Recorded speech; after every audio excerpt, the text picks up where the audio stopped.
Bapak Ibu penonton dan pecinta seni yang berbahagia, selanjutnya kembali kita akan menyaksikan penampilan Seke Gong Kebiar anak-anak Sanggar Tabuh dan Tari Sakura Dewata yang akan mempersembahkan tari kreasi Nyat Nyat.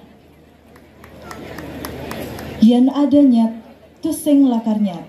Yening tusing ada nyat, sinah lakar nyat. Tari kreasi ini menggambarkan kegiatan anak-anak di pinggir danau, memelihara kelestarian dan ekosistem air, dimulai dengan rasa nyet untuk memelihara dan mengembangbiakkan ikan mujair, sehingga terciptalah sajian khas Bangli, yaitu nyat-nyat.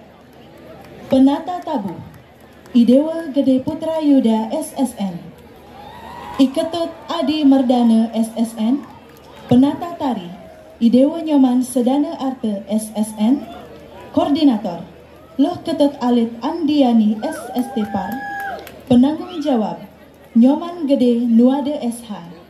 Para penonton pecinta seni yang berbahagia, marilah kita saksikan bersama tari kreasi Nyat Nyat, persembahan Seke Gong Kebiar anak-anak Sanggar Tabuh dan Tari Sakura Dewata sebagai Duta Kabupaten Bangli. Selamat menyaksikan.